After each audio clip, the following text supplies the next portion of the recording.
जलसा हुआ था जिसमें मैं आया था। हमारा टाइम ही इतना आखिर में चला गया था, बिल्कुल लास्ट में। तो शायद आधा घंटा मैं बोला था, आसिफ भाई बोले इस बार आपको पूरा टाइम दिया जाएगा, इसीलिए भरपूर अच्छे टाइम पे इन्होंने मुझे बिठाया है। अल्लाह ताला इनको और आप सबको सलामत रखे। मैंने जिस आयत करीमा की तिलावत की है, अल्लाह पाक इरशाद फरमाता है, इन्ना सलाता तन्हा अनिल फहशाई वल मुनकर, जिसका सीधा सा तर्जुमा ये है कि नमाज रोकती है बुराइयों से, नमाज रोकती है बेहयाइयों से। और एक बात और मेरी समझ लीजिएगा, अगर शुरू से मेरे बयान को आज आपने सुन लिया तो इंशाअल्लाह इस बयान को भूलेंगे नहीं। और अगर ऐसे ही अफरा तफरी का माहौल करते रहे तो फिर मैं जिम्मेदार नहीं। सुबह किसी से पूछते आओगे कि कल जिलानी साहब ने क्या बोला था, मैं अर्ज़ कर दूं कि जिस तरीके से बैठे हैं खड़े हैं उसी तरीके से रहें और शुरू से लेकर एंड तक बयान पर गौर करें। अगर एक बात भी समझ में आ गई और समझ के आपने उस पर अमल कर लिया तो इंशाअल्लाह दुनिया भी संभर जाएगी और आखिरत भी संभर जाएगी।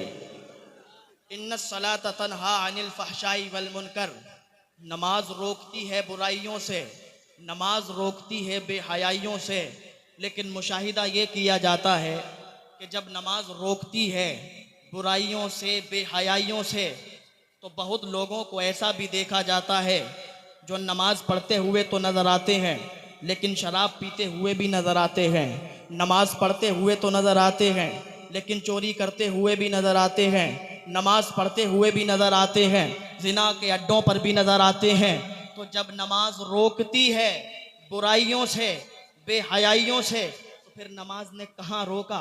सवाल ये पैदा होता है कि जो कौम नमाज पर यकीन रखती है, जो कौम नमाज को मानती है, यकीन रखती है, कम से कम वो कौम तो गुनाह में मुब्तला ना होती। नमाज पढ़ती तो नमाज पढ़ने के बाद चोरी करते हुए वो लोग नज़र ना आते, नमाज पढ़ते जिना के अड्डों पर नज़र ना आते, नमाज पढ़ते लेकिन कोई गुनाह का काम करते हुए नज़र ना आते। सवाल ये होता है कि जब नमाज रोकती है तो फिर उनको क्यों नहीं रोका?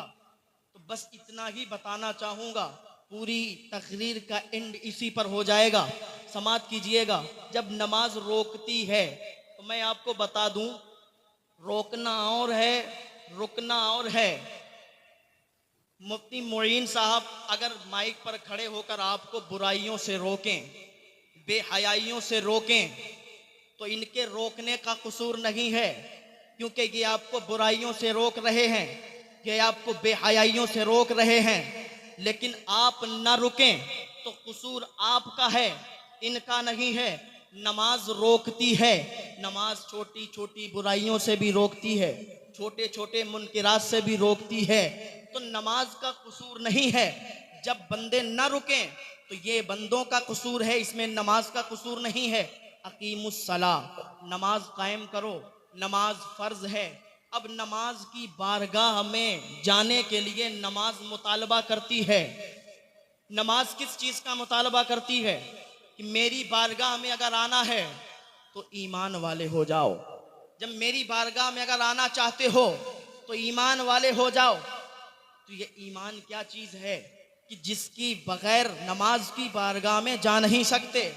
ये ईमान क्या चीज़ है कि जिसको अपनाने के बाद नमाज की बारगाह में जा सकते हैं, उससे पहले नमाज की बारगाह में नहीं जा सकते? तो हमने कहा ईमान क्या चीज़ है। तो अगर उलमा से पूछेंगे तो बड़े ही अच्छे अंदाज में समझा देंगे, हुवा तस्दीक़ु बिमा जाअ बिहिन नबी सल्लल्लाहु अलैहि वसल्लम।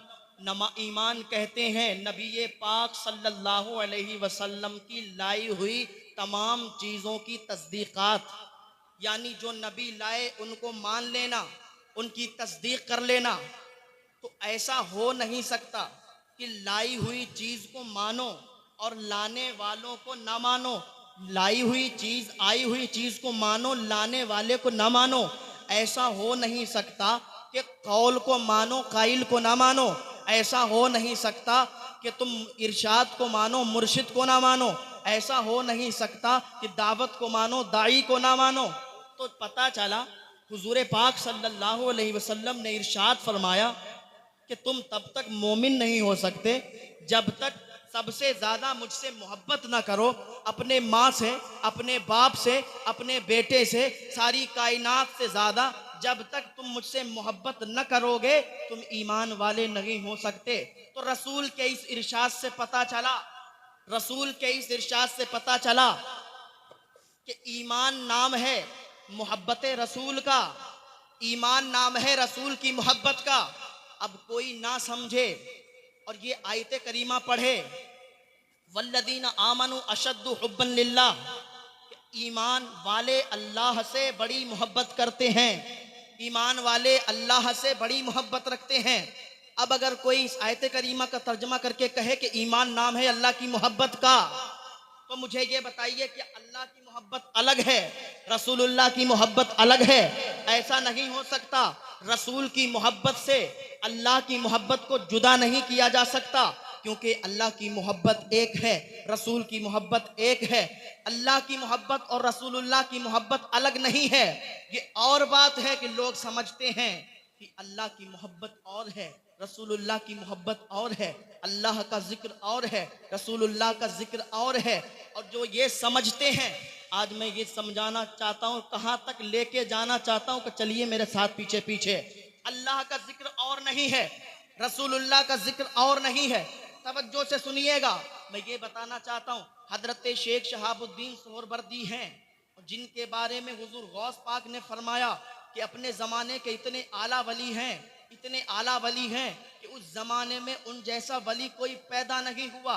वो हजरत शेख शहाबुद्दीन सोहरवर्दी फरमाते हैं, अब उन्होंने फरमाया कि एक ऐसा शख्स है जो 12 साल से मस्जिद के अंदर एतकाफ में बैठा हुआ था, 12 साल से एतकाफ के अंदर बैठा था। आज अगर रमज़ान शरीफ का महीना शुरू हो जाए तो 10 दिन के एतकाफ के लिए लोगों को ढूंढा जाता है, 10 दिन के एतकाफ के लिए लोगों को ढूंढकर मस्जिद में बिठाया जाता है।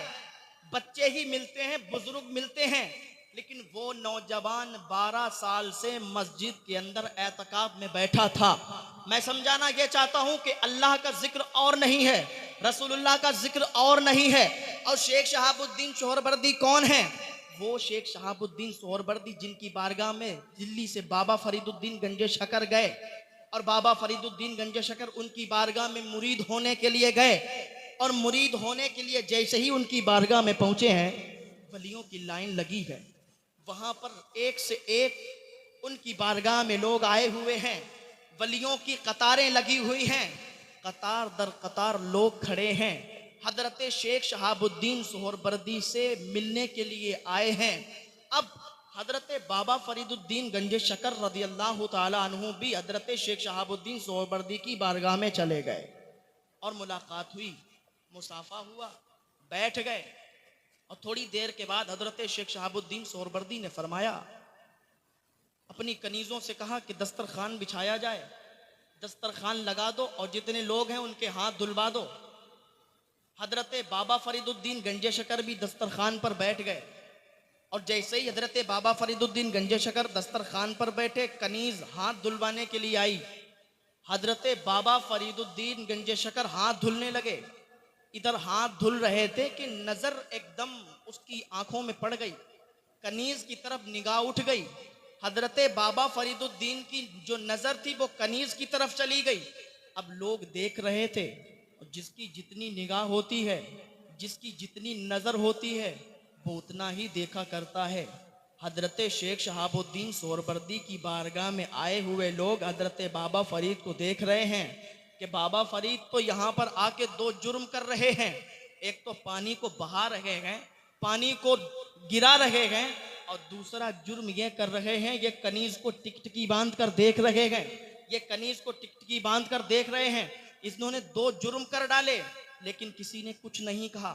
जब खाना खाने के लिए दस्तरखान पर बैठे हैं और जैसे ही मुंह में लुकमा जाने वाला है तो एक शख्स खड़ा हो गया और कहने लगा, ए शेख शहाबुद्दीन सोहरवर्दी की बारगाह में आने वाले इंसान, क्या तुझे पता नहीं है कि तू किस बारगाह में आया है?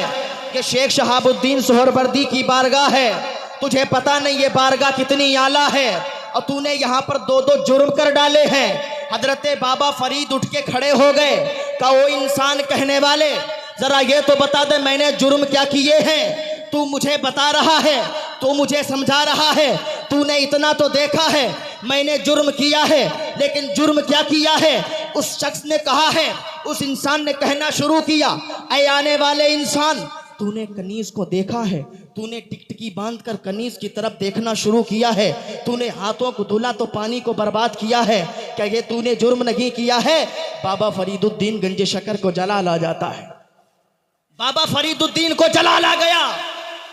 बाबा फरीदुद्दीन ने कहा, ओ आने वाले इंसान सुन ले, तेरी निगाह बस इतनी थी, तेरी निगाह ने इतना देखा कि मैंने पानी को बर्बाद किया है, मैंने इस कनीज की तरफ देखा है, मगर तेरी निगाह वहां तक नहीं पहुंची जहां तक शेख शहाबुद्दीन सोहरवर्दी की निगाह पहुंच रही है।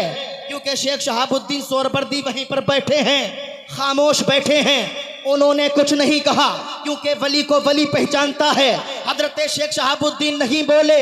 बाबा फरीदुद्दीन ने कहना शुरू किया, तूने इतना देखा था कि मैं इसकी आंखों की तरफ देख रहा हूँ, तू इतना तो देख रहा था मैं पानी को बर्बाद कर रहा हूँ, लेकिन मैंने जब इसकी नजरों में देखा था तो मैंने देखना शुरू किया था, इसकी तकदीर पढ़ना शुरू किया था, इसकी तकदीर में जहन्नमी लिखा था। मुझे गवारा नहीं हुआ कि इतने बड़े वली की बारगाह की कनीज हो और ये जहन्नमी हो, मुझे गवारा नहीं हुआ। उधर मैंने तकदीर को धुलना शुरू किया है, इधर हाथ धुल रहा था, उधर तकदीर धुल रही थी, इधर हाथ भी धुल गए हैं, उधर तकदीर भी धुल गई है। अब ये जहन्नमी नहीं जन्नती बन गई। सुभान